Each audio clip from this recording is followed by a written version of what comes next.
समुल्लेखन देते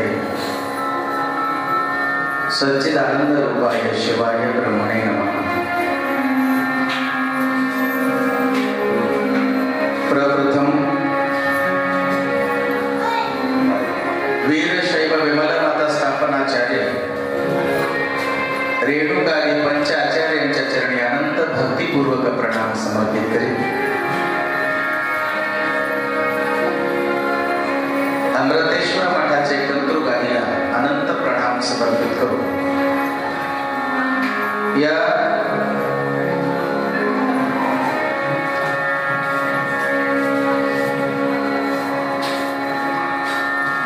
औसा हिरेमठ संस्थानचे परम आदरणीय चालता फिरता देव म्हणून प्रसिद्धी पावलेले शतायुषी आम्हा तुम्हा सर्वांना सकल इष्टार्थ देऊन कृपाशीर्वाद देऊन भगवंताच्या चरणी विलीन झालेले परमपूज्य शतस्त्र ब्रह्मे लिंगैक्य श्री गुरु निरंजन शिवाचार्य महाराजांच्या दिव्ययोग समाधीला अनंत नमस्कार समर्पित करी तत्स्वरूपी या मठाचे मठाध्यक्ष परमादरणीय शटस्थल ब्रह्मे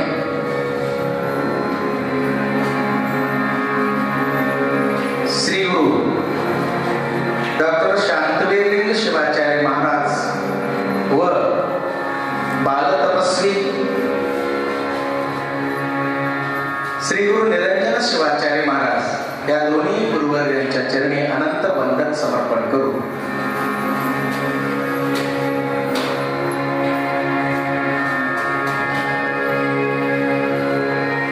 ज्या ग्रंथाचं आपण विवेचन करणार आहोत भगवान शिवशंकराच्या पवित्र असं ग्रंथ शिवमहापुराण ग्रंथाला देखील अनंत वंदन समर्पण करीत आज खूप सुंदर असं नियोजन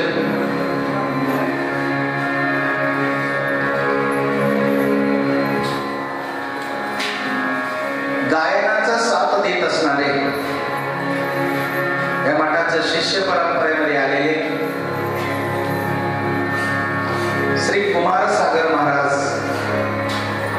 तबला वादक श्री सूर्यकांत महाराज, गायक शिवलिंग जळकोटेजी, अजून एक गायक आहेत भागवत महाराज, त्यांच्यासोबत सहगायक म्हणून अजून एक उपस्थित आहेत गौरी शंकर वंजाळेजी, दोन तबला लावता येते, अजून एक तबला वादक आहेत आलोक स्वामी, हे असे सर्व कलाकारांच्या नावाने एकदा जोरदार टाळ्या वाजवून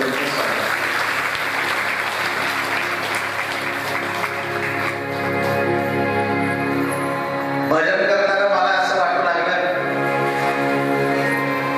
तुम्ही नवीन आहे का मी नवीन आहे का मठ नवीन आहे।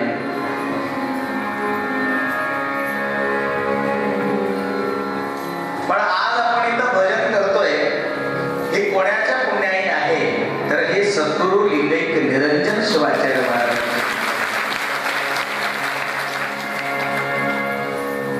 म्हणून म्हणतात कोणतंही ज्ञान आपल्याला मस्तकाला लागायचं असेल किंवा मस्तकात उतरायचं असेल उतरवायचं असेल मनात ते धारण करायचं असेल अगोदर कोण लागते गुरु लागते। पण या भागामध्ये एक असं संत असे गुरु होऊन गेले त्यांचं नाव घ्यायला बसलं त्यांचं पवाड त्यांचं महिमा जर सांगायला बसलं गुरुचं वर्णन कोणीच करू शकत नाही। तर असे आमचे गुरु महाराज. कोण म्हणते नाही, मी म्हणतो आहे. पण ते बघण्याची डोळे पाहिजे, अनुभवण्याची आत्मा पाहिजे. ते सेवा करणाऱ्याला मात्र ते तुम्हाला दिसू शकतात. ते आमचे लिंगैक्य सद्गुरू निरंजन शिवाचार्य असे सद्गुरू माऊली. म्हणून सांगतात श्रद्धावान लभते ज्ञानम. ज्ञानवान लभते ज्ञानम म्हणून सांगितलेले नाहीये. श्रद्धा ज्यांचा आहे त्यांनाच ज्ञान लाभतो. 84 वर्षापासून ही परंपरा चालू आहे. 1 किलो पासून सुरू झालेली ही परंपरा. आम्ही सुद्धा जन्माला आलो होतो तेव्हापासून ही परंपरा चालू आहे. तर आज कुठपर्यंत आलं, तेव्हा लावलेलं बाबोरीने एक रोप लावलं होतं. आज ते रोप वटवृक्षासारखं धारण करून मोठं भव्यदिव्य रूपामध्ये ही कार्यक्रम सादर होतो. एक नाही, तुमचं सर्वांचं भाग्य यावर्षी 2 जगद्गुरु महास्वामीजींचं आगमन शेवटच्या आदल्या दिवशी होणार आहे. एकदम जोरदार टाळ्या म्हणते.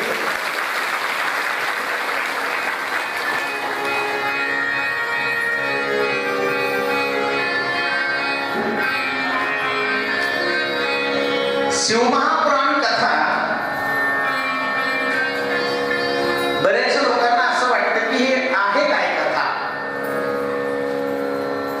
तुम्ही 2 वर्ष कथा श्रवण केलेली.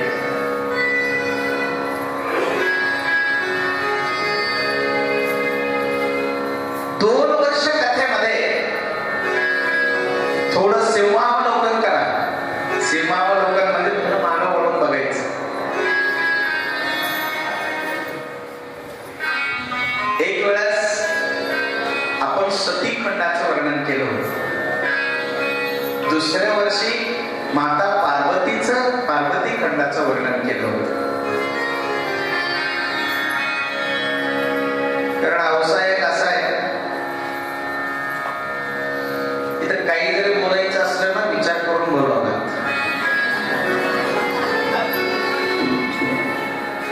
आणि आमचे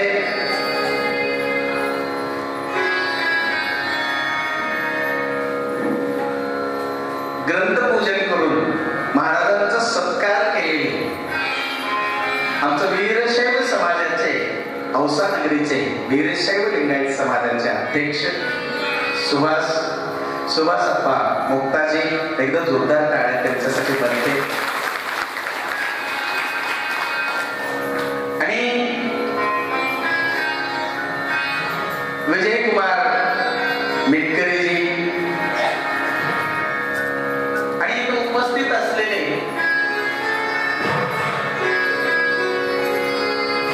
आणि नागेशप्पा येळेकरजी आणि आमचे हिरेमठ संस्थानचे व्यासपीठ प्रमुख चंदू महाराजजी, तुम्ही आलेले सर्व सद्भक्त मंडळी, युवक मंडळी, कथा कशी श्रवण करावी, ही कथा म्हणजे आहे काय. पहिलं आपण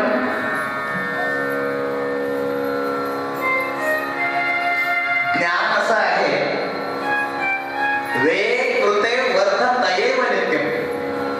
ज्ञान एक असं एकच वस्तू आहे. ते तुम्ही मी म्हटलं ना, इथं बोलायचं असलं तर हुशारीने बोलावं. काय इथं डबडब वाजणारा गाणारा कोणीच नाही. सगळं खनखन वाजणारे गाडगे. कोण बनवलं आपल्याला? प्रत्येक बघा, प्रत्येक पावलाला, प्रत्येक क्षणाला, प्रत्येक वेळेला लिंगैक्य सद्गुरू निरंजन शिवाचार्य महाराजांचं नाव आल्याशिवाय राहत नाही. त्यांच्या कृपाशीर्वादाला घडलेले हे सगळे गाडगे आहेत.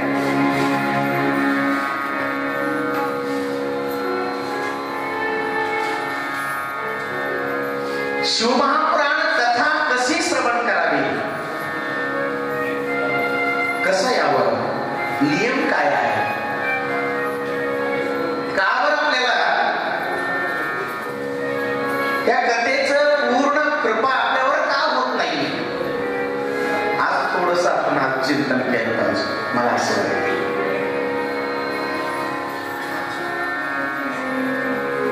इथं नाही बरं का, आमच्याकडे होते असं. कोणी 2 दिवस येतात, कोणी 3 दिवस येतात कथेला, कोणी 1 घंटा बसतात.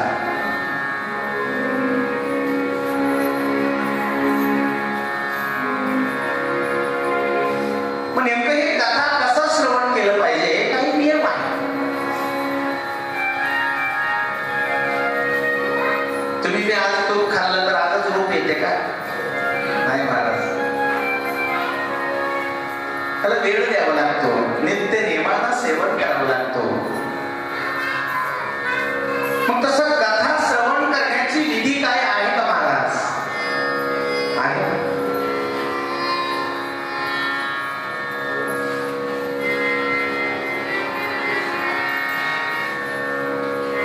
कथा श्रवण करावं असं इच्छा होणं समजून घ्यायचं की आपल्यावर देवादिदेव महादेवाची कृपा व्हायला सुरू झालेली आहे. कथा श्रवण करण्याची फक्त इच्छा,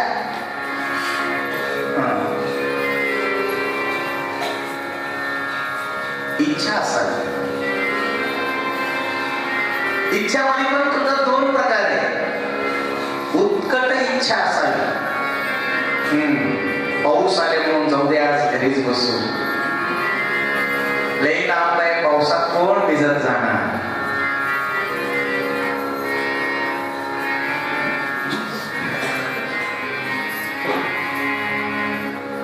शौनक मुनी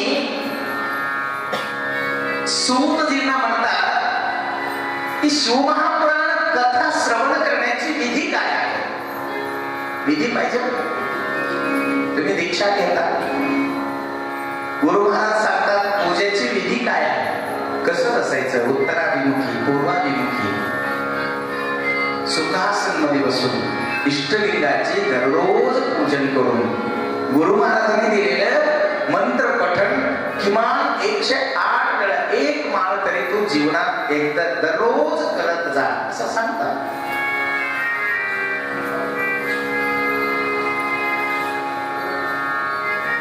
मग आता इथं शौनक मुनी सूत महर्षींना विचारतात, हे सूत मुनी, तुमच्या इतकं जगामध्ये कोणीही ज्ञानी नाहीये.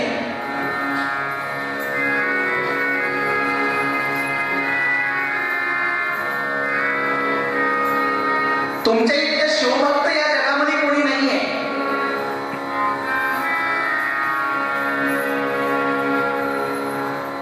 आणि मला शिवमहापुराण कथा श्रवण करण्याची नियम मला सांगा.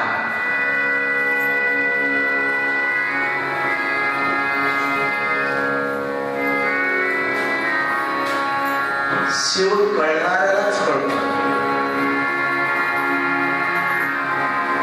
सगळ्यांना शिव कळालं असतं म्हणून म्हणतात दात पडण्याच्या अगोदर, डोळे न दिसण्यासारखं होण्याच्या अगोदर, पाय चालता येतात तेव्हाच, त्याच्या अगोदरच कुठं जा.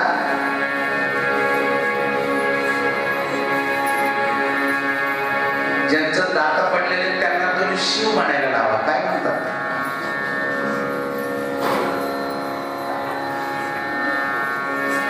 एक वेळा शिवकथेला जाऊ चला, एक वेळा शिवकथेला जाऊ चला, एक वेळा शिवकथेला जाऊ चला.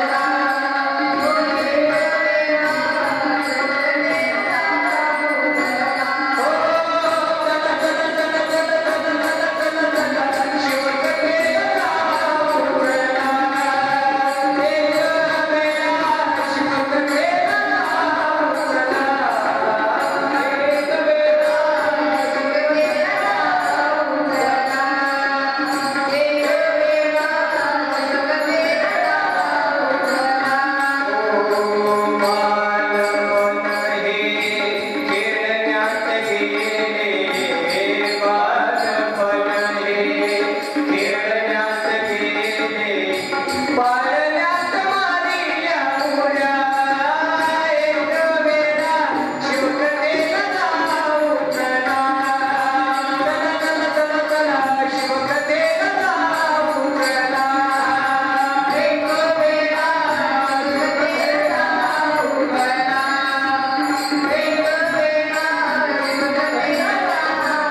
एक वेळा शिवकथेला जाऊ चला. एकदा जोरदार टाळ्या वाजवा संगीत करायचं.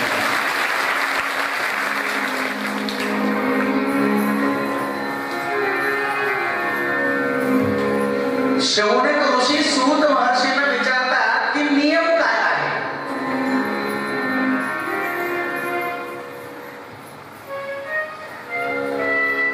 सूत महर्षी म्हणतात कशाचा नियम.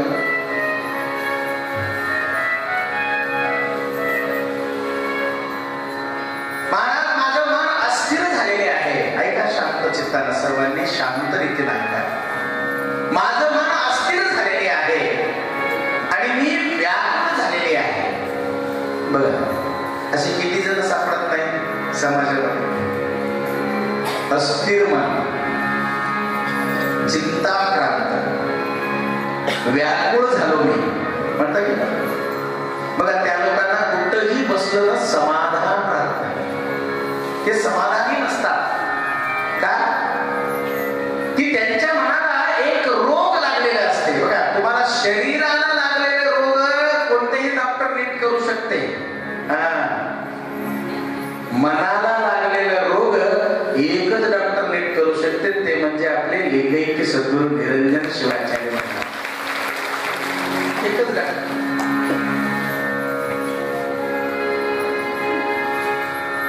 मग शौनक ऋषी म्हणतात की मी असमाधानी आहे महाराज. माझं मन व्याकुळ झालेले आहे. मी अस्थिर झालेलो आहोत. मला समाधान नाहीये. काय केल्यानं समाधान मिळतो. ते जीव कशासाठी. समाधान प्राप्त करून घेण्यासाठी या जगात आले.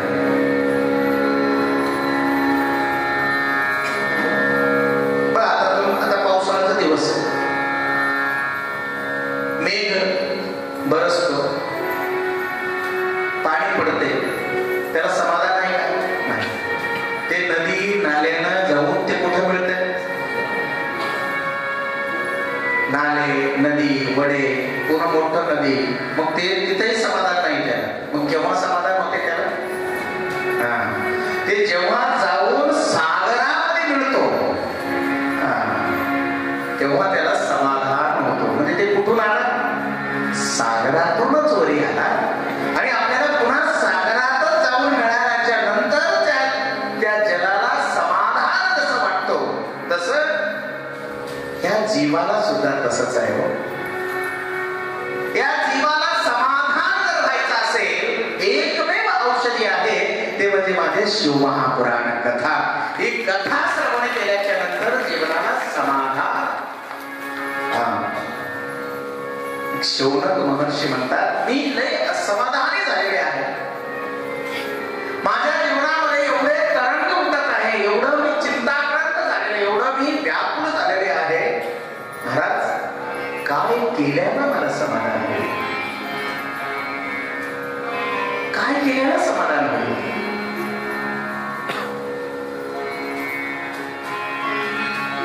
आणि मला काय केल्यानं समाधान होईल असं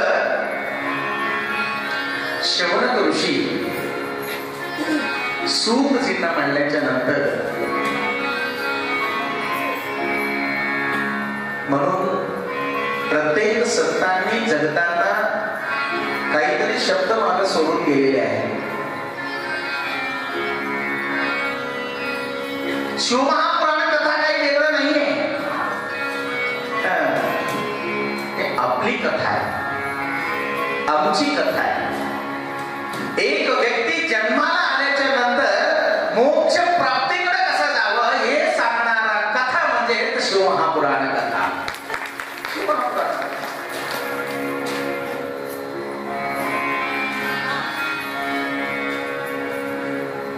शौनकजीचं असं व्याकुलतेचं रूप बघून सूतजींना फार आनंद झाला. ते म्हणले एक औषधी आहे, ते नित्य नियमानं जर तुम्ही केलं तर तुमचं जीवन सुखमय होईल, समाधान होईल. मग त्यांच्या चेहऱ्यावर आशा किरण दिसू लागले.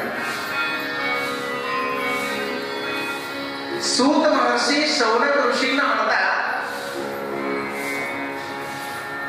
या जगामध्ये असं कोणतंही औषधी नाहीये, एकच औषध आहे, ते म्हणजे शिवमहापुराण कथा श्रवण करणं. या सगळ्या समस्याचं समाधान आहे म्हणून सूत महर्षी म्हणतात.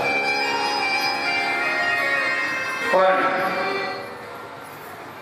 समाधान त्याच व्यक्तीला मिळतो नियम शुद्धतेनं शिवकथा श्रवण केलं तर.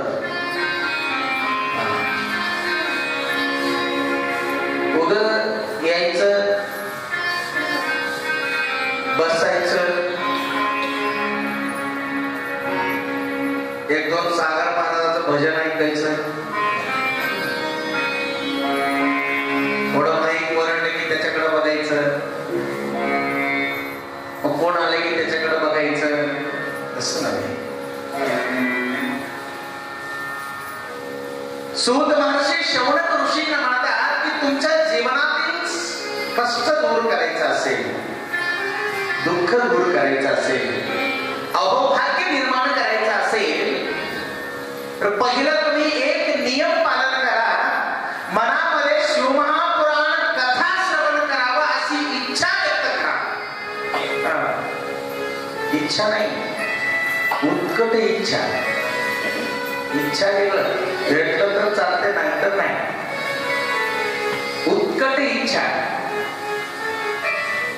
मग ज्यांच्या मनात उत्कट इच्छा आहे ना, ते उद्यापासून घरी बसतच नाही. काही उद्या महाराज रस्त्याने इतकं पाणी आलं तरी पोहत येतात. ज्याला पोहणं नाही आलं तिकडच असं.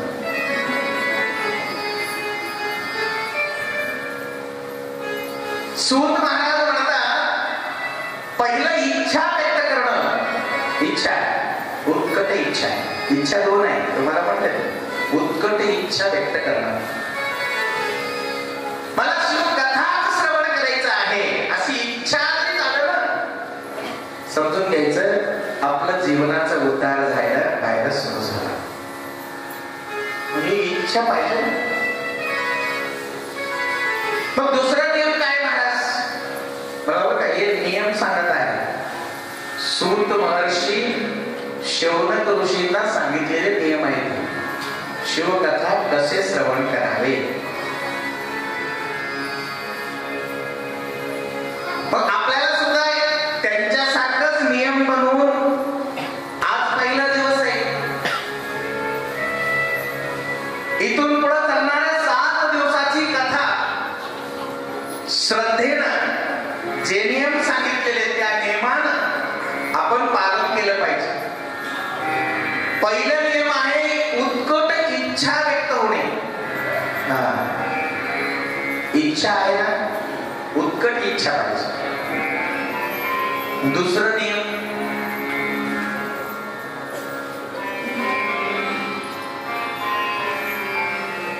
या 7 दिवसांमध्ये सदाचारी होऊन जगणे. सदाचारी म्हणजे एक महत्वाचं अवगुण आहे आपल्यापाशी, ते नाही जमत येत. सदाचारी म्हणजे कोणालाही निंदा न करणार. सदाचार सदैव शास्त्रसिद्ध पद्धतीनं जे आचरण सांगितलेले आहे ते सगळे सदाचारामध्ये येतात. म्हणजे मातृदेवो भव, पितृदेवो भव, आचार्य देवो भव, गुरुदेवो भव. हे सगळे सदाचाराचं लक्षण आहे. हे सगळे सदाचार आपल्या अंगीकृत झालं पाहिजे. नुसतं सांगतो म्हणून वेगळं, ते आचरणात आणलं पाहिजे. सदाचारी हो, सद्गुणी हो. आणि तिसरं गुण आहे कोणाचाही निंदा करू नये या 7 दिवसामध्ये. चुकून हे अवघड आहे खरंच.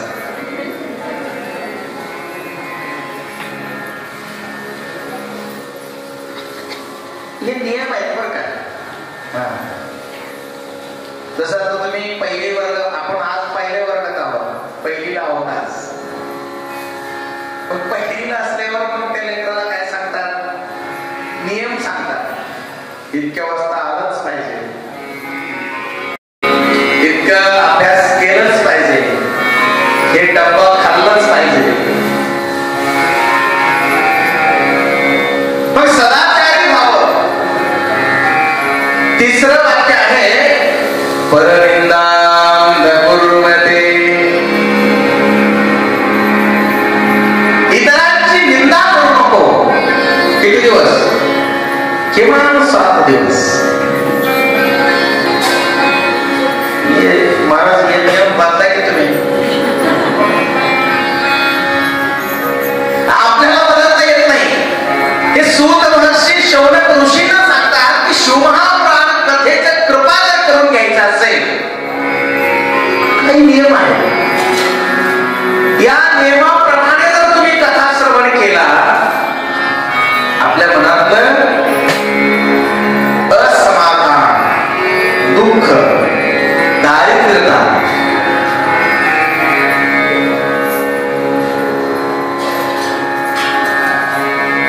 तुम्ही ऐकले गेल्या वेळेस कथेमध्ये कुबेराला सुद्धा धनप्राप्तीचं योग कोण दिलं, आशीर्वाद कोण दिलं? देवादे देव महादेव. म्हणजे ते कुबेर कोण होता? चोर होता. त्या चोराला नेऊन कुबेर पदावर बसवलं. विचार करा. तर सूत महर्षी शौनक ऋषीला सांगतात की कथा श्रवण करण्याची फार महत्वाचे नियम आहे. काही जास्त नाहीये, थोडे नियम आहेत, पण नियमबद्ध ऐकलं पाहिजे, तर कथा श्रवणाचं फळ भेटतो. पहिलं आहे उत्कट इच्छा व्यक्त होणं. मनात इच्छा होणं, उत्कट इच्छा, मला कथा श्रवण करायचंय, ही पहिली इच्छा आहे, नियम आहे. दुसरं आहे सदाचारी राहा. आणि तिसरं वाक्य आहे, तिसरं नियम येतो की निंदा करू नका. परनिंदां न कुर्वते. निंदा न केलं तर एक योनीतून आपण मुक्त होतो. कोणतं माहिती आहे का?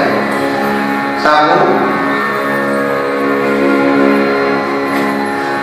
ज्यांनी निंदा करतात त्यांचं एक योनी चुकत नाही. ज्यांनी निंदा करणं सोडून देतात त्याची एक योनीतून ते शिवमहापुराण भगवान शंकर मुक्त करतो. कोणतं योनी आहे ते तुम्ही बघितलं असेल तर काय म्हणतात? वटवा बळू.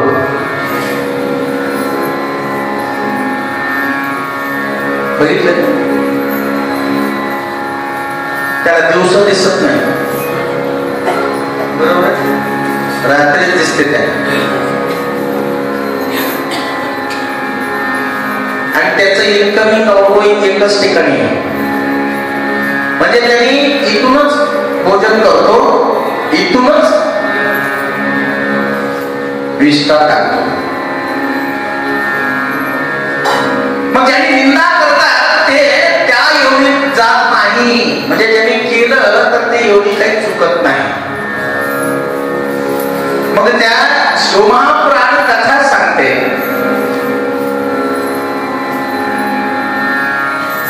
भगवान शंकराच्या कृपेनं एक योनी जर मुक्त करून घ्यायचा असेल तर आपला तिसरा नियम मात्र फार महत्वाचा आहे.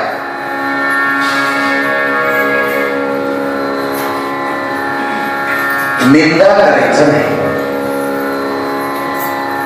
करा, प्रयत्न करा. 7 दिवस आहे.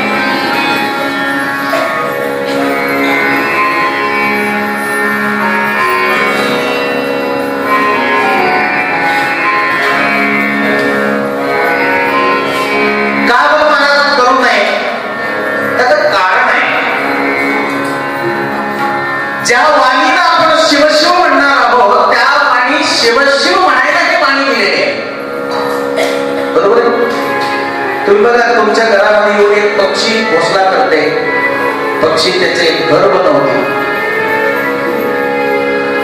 सकाळी उठल्या चिवचिव करीत ते उठते. चिवचिव म्हणत नाही, ते शिव शिव म्हणत उठते. आपण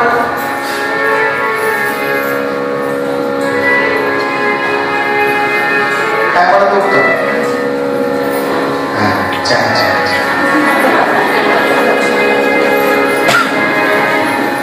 मग या वाणीनं चांगलाच बोल, या वाणीनं सुंदरच बोल, या वाणीनं कावर वाणीनं म्हणत होऊ नये. बघा सगळ्यात मोठं पाप जर कुठं असेल तर वाणीनं होते.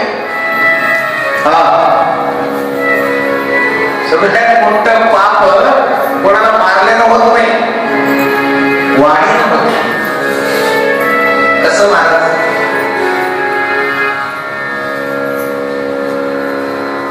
मनामध्ये कोण राहते? भगवंताचा वास आहे. या हृदयामध्ये सच्चिदानंद परब्रह्म परमात्मा भगवान शंकराचा वास मनामध्ये आहे. म्हणून म्हणतात बघा, मंदिर तोडो मस्जिद तोडो मगर किसी का दिल मत तोडो.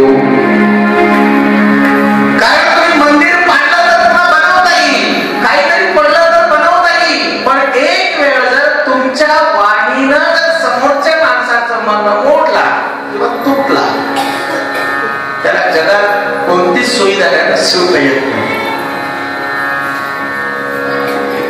म्हणून सांगतात परनिंदा न कुर्वते, कारण त्याच्या हृदयामध्ये सुद्धा भगवंताचा वास आहे आणि तुमच्या हृदयामध्ये पण आहे. आणि या हृदयातून त्या हृदयाला तुम्ही काय करता? दुखवता. म्हणून निंदा करू नका. तिसरं नियम फार महत्वाचं आहे महाराज. उगाच कथा ऐकू नका. कथा ऐकण्याच्या अगोदर कथेचं नियम आपल्याला पालन करायचंय बरं का. आपण कोणाचं लेकर आहोत? लिंगैक्य सद्गुरू निरंजन शिवाचार्य महाराजांचे लेकर आहोत आपण. मग हे सगळं साध्य होते फक्त सद्गुरूचे आशीर्वाद आपल्याला लागते, आणि ते आशीर्वाद आपल्या सगळ्यांवर आहे. मग नियम तिसरा आहे, सर्वात मध्ये ही समभावना ठेवलं पाहिजे. कोणाचाही निंदा मात्र अजिबात नाही झाला पाहिजे. किती दिवस? 7 दिवसानंतर तुम्ही स्वतंत्र आहे. आम्ही जाणार आमच्या गावाला, तुम्ही स्वतंत्र आहे. म्हणजे महाराज फक्त 7 दिवस करायचं ना, ठीक आहे.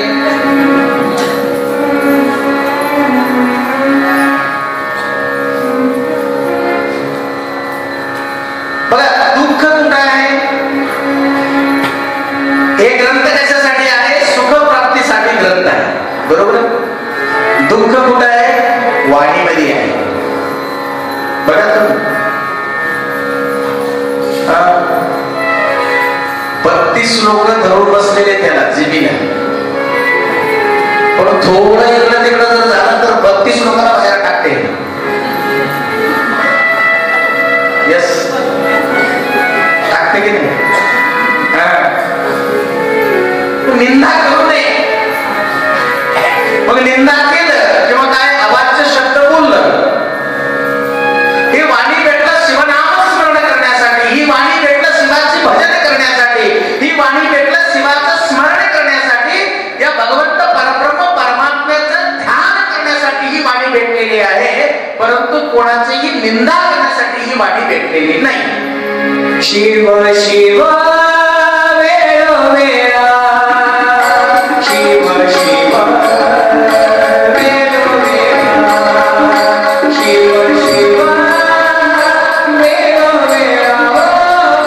शिव शिव वेळोवेळा, शिव शिव वेळोवेळा, शिव शिव वेळोवेळा, शिव शिव वेळोवेळा, शिव शिव शिव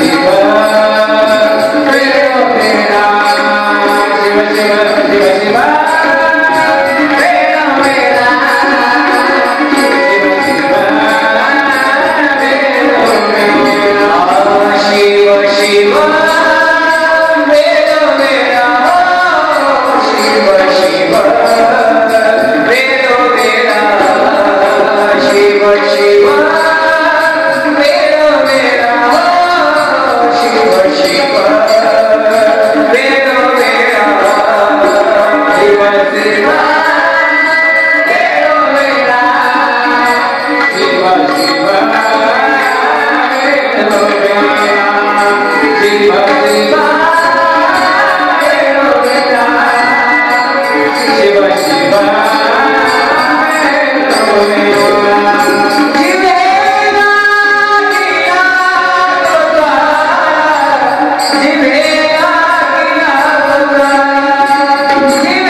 आता बघा, निंदा करणं सोडून दिलं तर पुढं भावना काय होते? सर्वांमध्ये समभाव ठेवणे.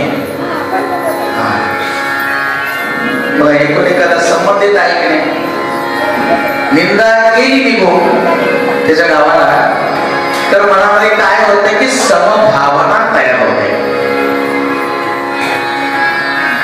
सकल प्राणी मात्रांमध्ये भगवान शंकराचं अस्तित्व आहे ही भावना निर्माण होते. समभावना ठेवायचं म्हणजे प्रेम ठेवायचं.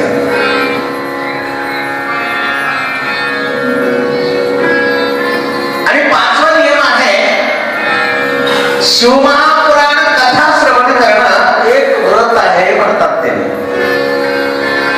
व्रत तुम्ही करता, शिवरात्री व्रत करता, 16 सोमवार व्रत करता.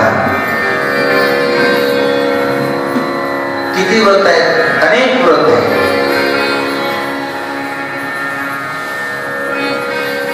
त्या व्रताचा काही नियम असतात की नाही?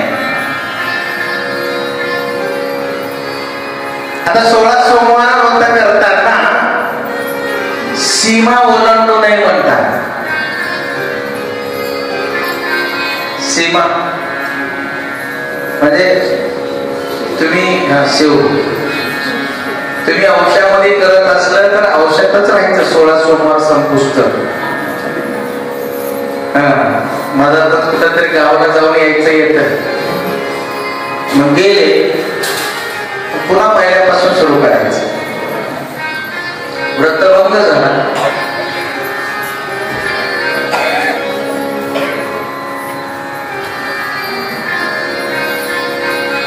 सूत महर्षी शौनक ऋषींना म्हणतात,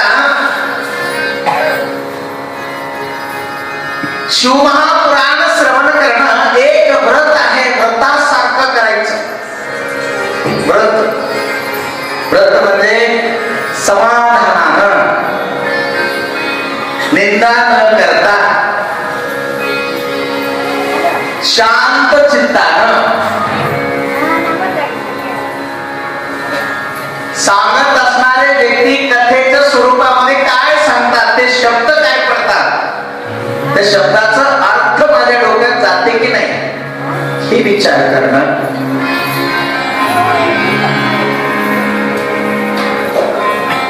कथेच्या स्वरूपामध्ये भगवंताचं वर्णन इथं असते. मग हे एक व्रताप्रमाणे, एक व्रत करत असताना जेवढं आपण जागरूकतेनं करतोय, नियमानं करतोय, व्रत म्हणून समजून कथा श्रवण करावा. ही 5वा नियम आहे. आता व्रत म्हणल्याच्या नंतर तुमच्या लक्षात आलं, मग 2 दिवस आलं तर चालते, तिसऱ्या दिवशी जमते का नाही आलं तर?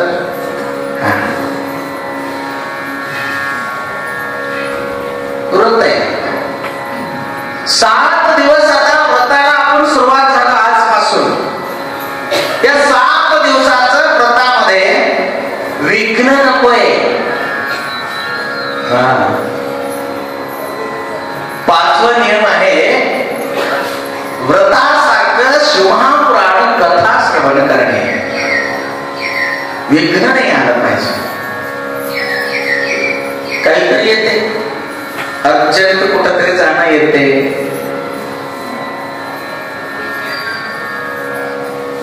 मग समजून घ्यायचं माझ्यावर कृपा होईन. मग त्यावेळेस सूत महर्षींना स्मरण करायचं. सूत महर्षी सांगितलेल्या नियमाला स्मरण करायचं. किती जरी कोणी या 7 दिवसामध्ये तुमच्यावर ओरडले, रागानं बोलले, तरी सुद्धा तुम्ही त्याला ओम नमः शिवाय म्हणून उत्तर द्यायचं. काय द्यायचं? काय द्यायचं उत्तर? त्यांनी जर तुम्हाला एक बेल ठेवलं, कोणाचं? त्यांच्या भाषातलं बेल तुमच्यावर ठेवलं, तुम्ही काय म्हणायचं त्याला? ओम नमः शिवाय. देवापुढे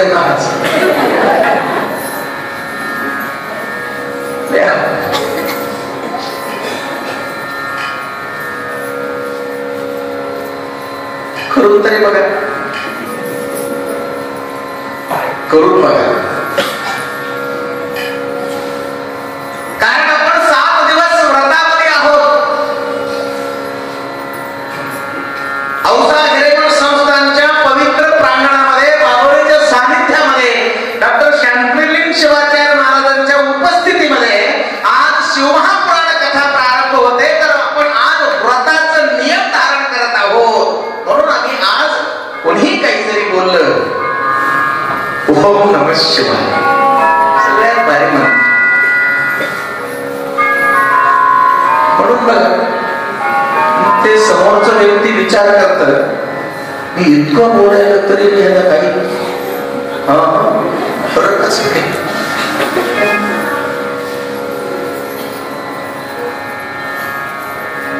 व्रतामध्ये असताना नियम भंग होऊ नये. तिसरा नंबरचा नियम काय आहे? वापस बोलायचं नाहीये. नको. 5वा नंबरचा नियम काय आहे? व्रतामध्ये श्रद्धा ठेवणं. निष्ठा आणि श्रद्धा. मी श्रद्धेनं श्रवण करेन, प्रेमानं श्रवण करेन, निष्ठेनं श्रवण करेन. असं व्रतामध्ये आपलं विश्वास असलं पाहिजे, श्रद्धा असली पाहिजे. मग आता नियम, तर पुढचा नियम खास सोपा आहे.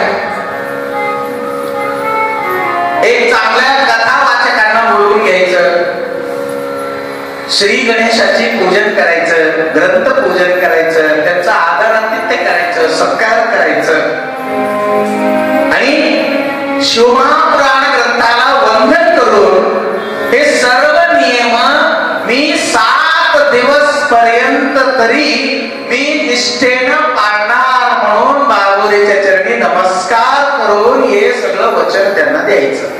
दिले तुम्ही, देऊन टाकले.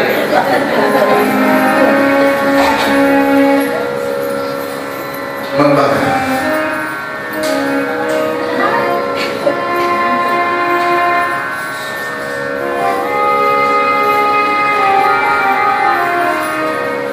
ही मंगलकारी ग्रंथ आहे, अमंगल नाहीये. बरेच जण मला विचारतात, महाराज आम्हाला वाचन नाहीये, वाचता येत नाहीये. तुमच्या घरामध्ये जर शिवमहापुराण कथेचा ग्रंथ जरी तुम्ही नेऊन ठेवला, सकाळी तुमचं इष्टलिंग पूजा झाल्यावर तुम्ही फक्त त्याला नमस्कार करून एक बेल जरी वाहिलं ना, तुम्हाला 12 ज्योतिर्लिंगाचं जाऊन आलेलं फळ तुमच्या घरामध्ये भेटते. त्या शिवमहापुराण कथेला नमस्कार केलं तरी सुद्धा जायचं गरज नाही.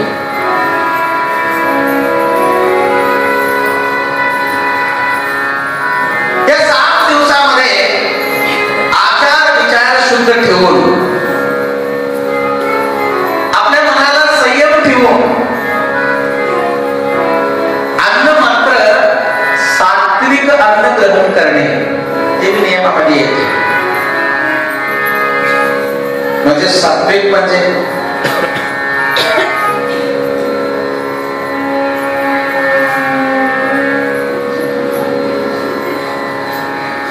स्पायसी जेवण नको, म्हणजे जास्त तिखट नको, सपक जेवण.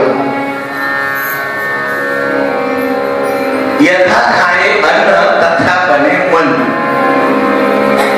म्हणजे सात्विक अन्नाचे 7 दिवस पर्यंत सेवन केलं पाहिजे. बरोबर. जमलं तर उपवास केलं पाहिजे. मी नाही सांगायलो, इथं आहे, तुम्ही म्हणसाल महाराज हे काय सांगा. जमलं तर एक टाइम व्रतामध्ये आहोत ना आपण, व्रत. तुम्ही व्रत केलं तर आपल्याला शिवमहापुराण कथा त्याची कृपा आपल्यावर होते. व्रतच केलं नाही काय होते? गेलं तरी चालतं, ऐकलं तरी चालते, नाही तरी नाही. मग असं केलं तर कथा कृपा आपल्यावर होत नाही.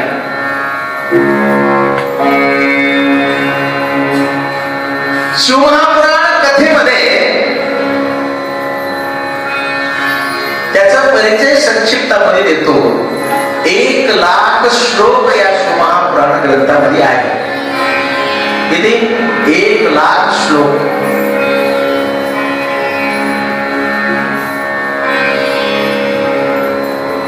ज्यावेळी हे सगळं विचार त्यांना कळाला, सर्व महर्षींना कळाला,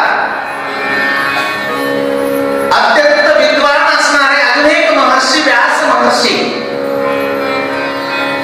व्यास महर्षीकडे हे प्रश्न जाते, हे भगवान महाराज 1,00,000 श्लोक आहे या कलियुगामध्ये, एवढं मोठं शिवमहापुराणाची विस्तृत चर्चा होऊ शकत नाही. त्याला काहीतरी सार रूपामध्ये आपण तुम्ही आम्हाला कृपा करावी. लक्ष देऊन ऐका बरं. आता नियम संपले, त्याच्यात तुम्ही किती पाळताय किती सोडतात तुम्हाला सोडलेली गोष्ट आहे. एक महत्वाचा नियम सांगतोय, वेळेला फार महत्व दिलेले याच्यामध्ये.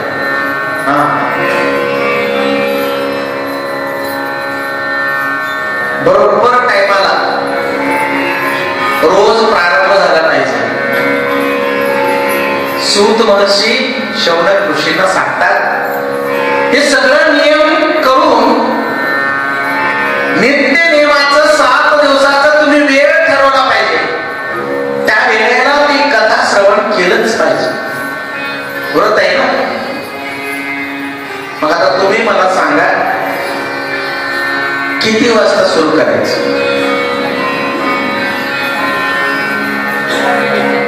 4:30. वाजवा काय? हे किती नाही येऊन बसायला पाहिजे? 4. बरोबर? तुम्ही 5ला या.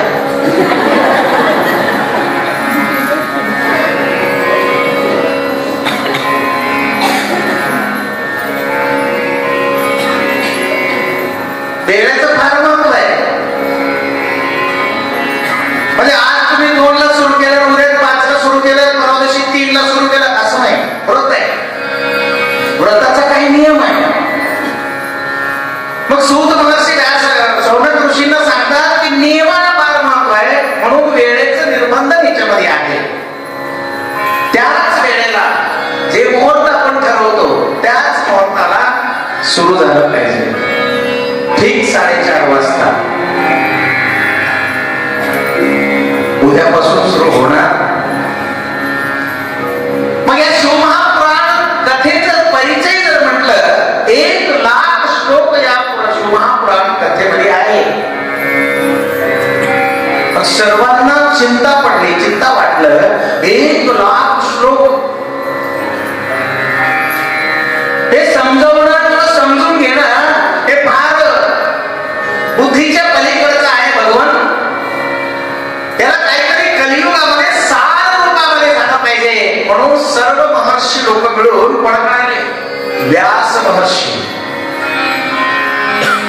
अष्टादश पुराणेषु व्यासस्य वचनद्वयम्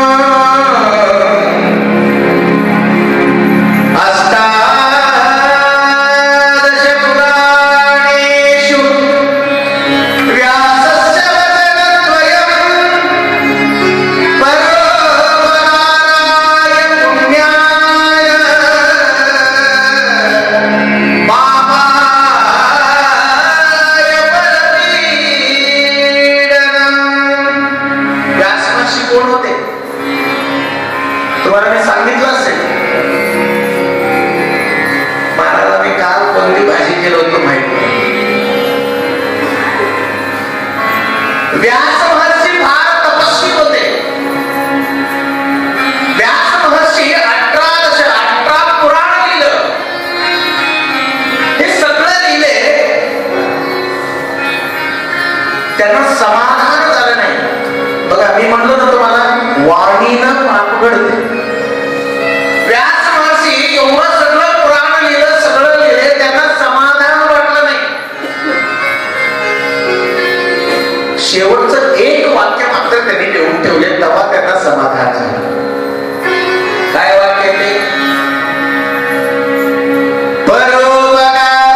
उरणार नाही म्हणले ते.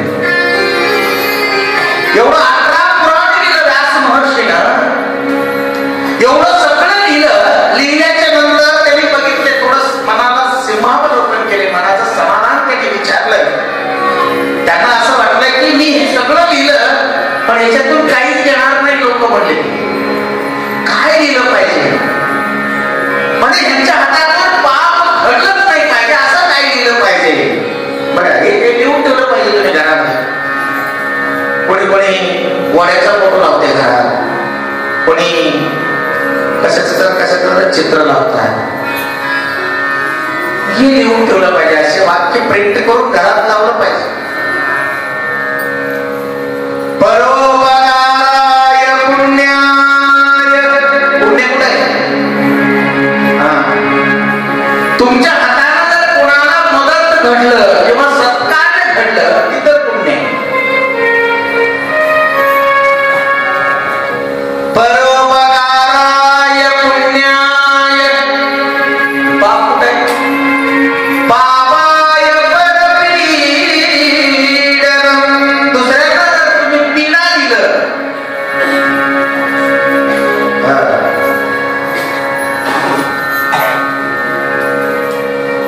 हे व्यास महर्षी तेव्हा त्यांना समाधान वाटलं. एवढं पुराण लिहून माझं मन समाधान झालं नाही. या कलियुगामध्ये जर समाधान होत असेल लोक, तर ह्या श्लोक जर वाक्य लक्षात ठेवलं तर खूप समाधानी होईल. आणि पुन्हा कसे होते ते व्यास महर्षी? एकदा त्यांनी समुद्राच्या कठेला गेले होते तप करण्यासाठी. आणि त्यांनी तप करत असताना दंड कमंडल ग्रंथ सगळं समोर ठेवून ध्यानस्थ झाले. समुद्राचे लाट वळत वळत त्यांच्या चरणापर्यंत आले. आणि थोड्या वेळात काय झालं, ते सगळं त्यांचं दंड कमंडल ग्रंथ ते समुद्र मधात घेऊन लाटासोबत मधात पडून घेऊन गेले. मग थोड्या वेळानं व्यास महर्षी जागृत झाले, ध्यानातून बाहेर आले आणि बघतात समुद्र देवता, समुद्र देवी हे माझं वस्तू घेऊन गेले. मग समुद्र देवीला म्हणतात, माझं जे काही वस्तू तू घेतलेले आहे ते मला परत कर. त्यावेळी समुद्र देवी म्हणते, माझ्यामध्ये आलेल्या वस्तू पुन्हा वापस मिळत नाही.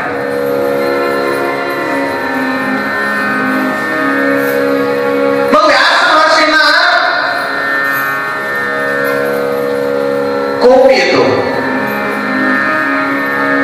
ध्यान तर तू भंग केलीस, दुसरी माझा पवित्र वस्तू तू वाहून गेली, नेही मला. बघ आता माझा वस्तू मला परत करायला नकार देतेस. म्हणून रागाने उठून उभारून काय केले,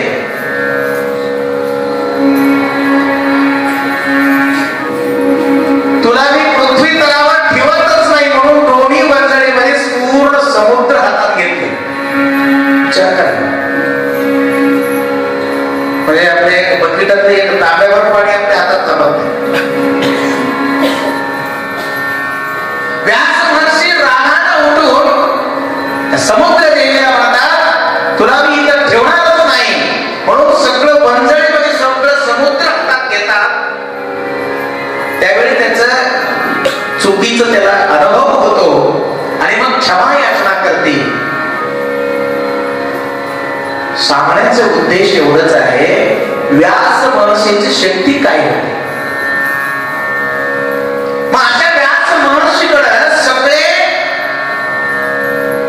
इतर महर्षी सर्व लोक येऊन त्यांना व्यास महर्षीला विनंती करतात, हे भगवान 1,00,000 श्लोक हे जरा बरं वाटत नाही आम्हाला. आणि या कलियुगामध्ये एवढे सगळं विस्तृत रूपानं समजावणं अशक्य गोष्ट आहे. त्यामुळे याच्यामध्ये तुमच्या ज्ञान भांडारानं आम्हाला तुम्ही काहीतरी सन्मान दाखवावा, या ग्रंथाला काहीतरी थोडंसं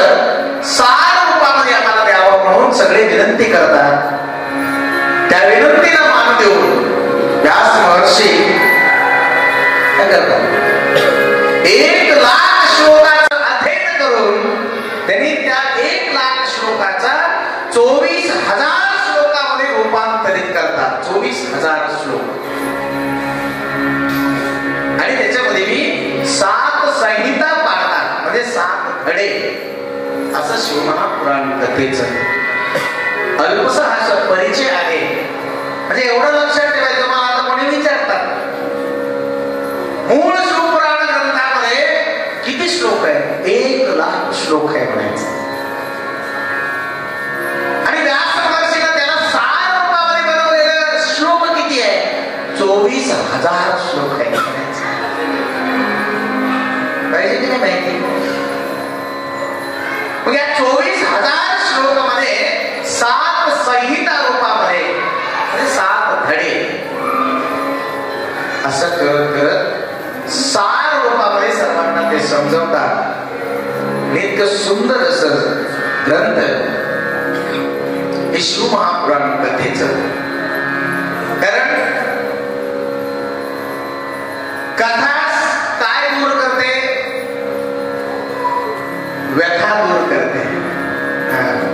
आणि शेवटचा एक नियम आहे, एकच आसनामध्ये बसून कथा ऐकावी.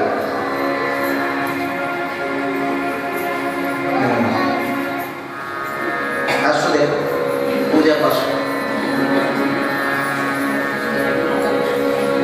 कथा सुरू करण्याच्या अगोदर बसा, कसं बसायचं तसं. नंतर चुळबुळ करू नका. सगळे नियम आहेत. या नियमाला सगळं धरून 24,000 श्लोकाचं व्यास महर्षीने आपल्याला दिलं. 6 रूपामध्ये ते व्यास महर्षीची कृपा आहे. आणि व्यास महर्षी फार तपस्वी होते, ज्ञानी होते. अशा व्यास महर्षीनं शिवमहापुराण कथेला 24,000 श्लोकामध्ये विस्तृत रूपामध्ये. आता भगवद्गीता मला विचारतात कोणी, भगवद्गीतेमध्ये किती श्लोक आहे? 700 श्लोक आहे. 700 माहिती पाहिजे. माझ्या शिवमहापुराण कथेमध्ये 24,000 श्लोक. त्याच्यामध्ये सुद्धा त्या 1,00,000 वर आला, 24,000 वर आला. मग त्याच्यामध्ये सुद्धा या 24,000 श्लोक सुद्धा एका कथेमध्ये आपल्याला घेणं शक्य नाहीये. मग त्याच्यातलं थोडं थोडं 6 रूपामध्ये नेमानं, श्रद्धेनं. म्हणून म्हणतात ना, आपला देव कसं आहे? आपलं ज्या ग्रंथाचा अधिपती आहे त्या ग्रंथाचं देव कसं आहे? भोळा आहे. कसा आहे तो? भोळा शंकर.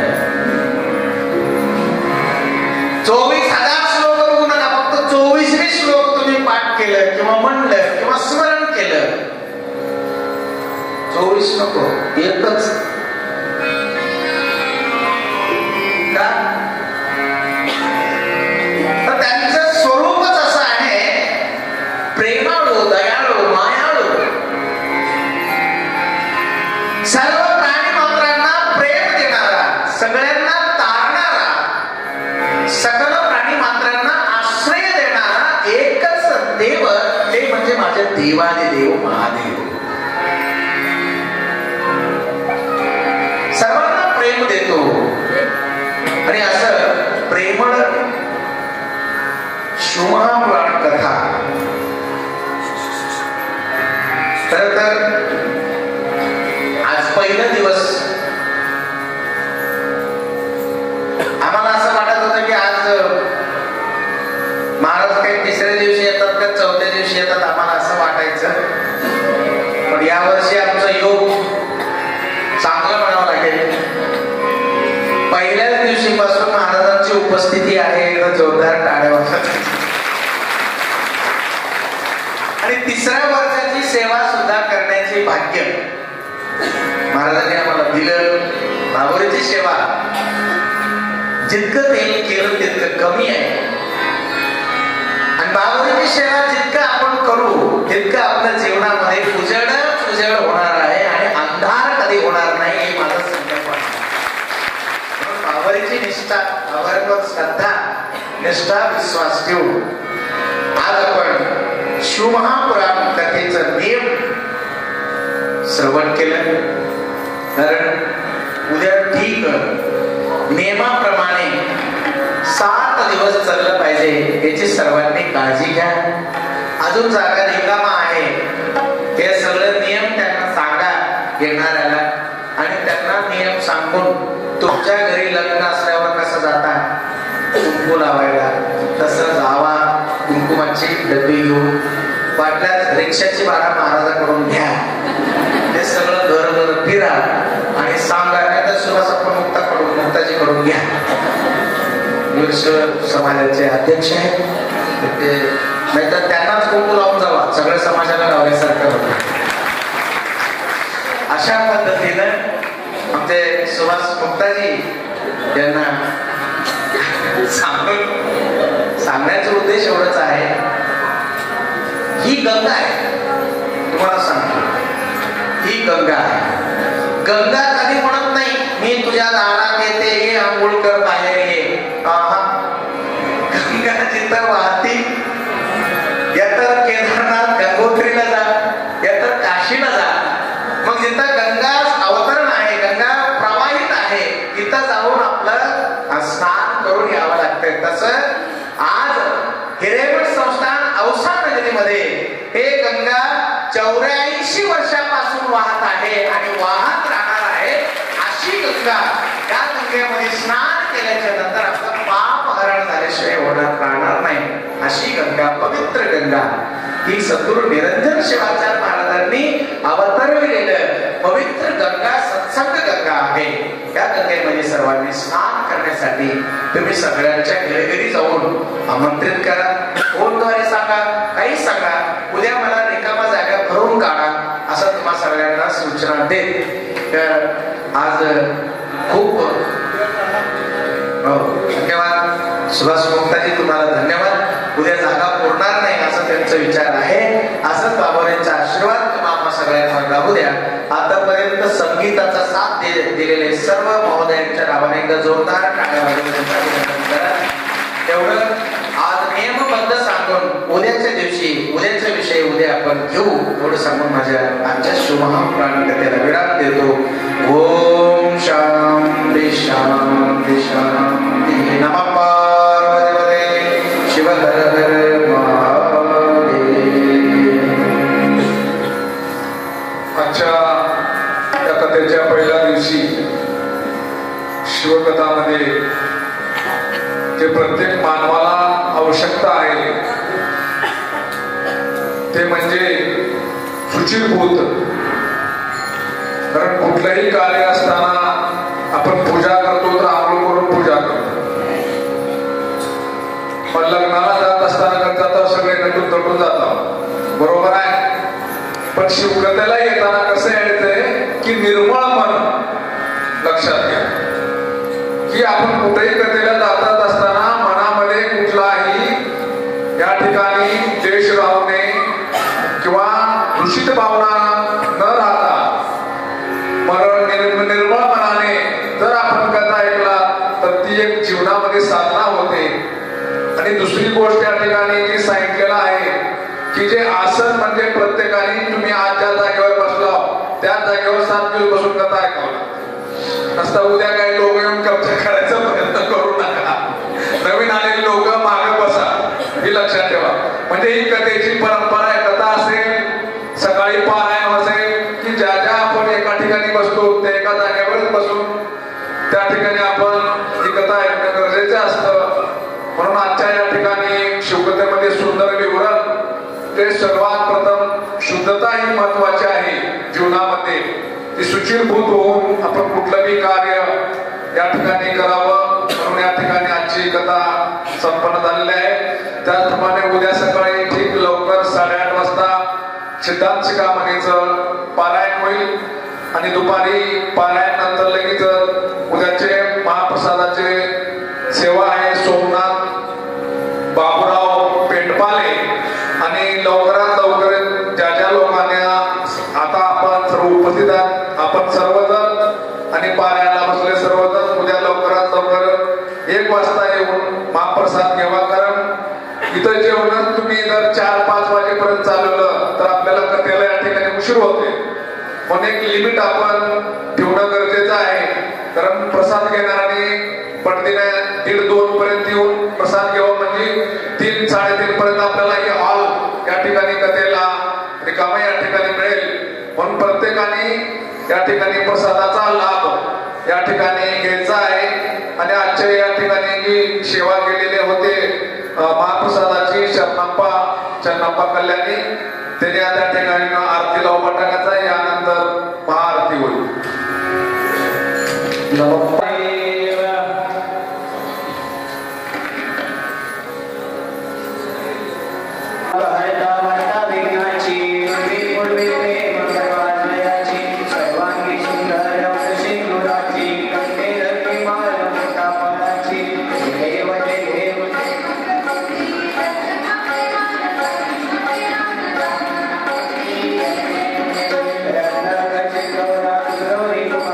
चंदनाची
Shri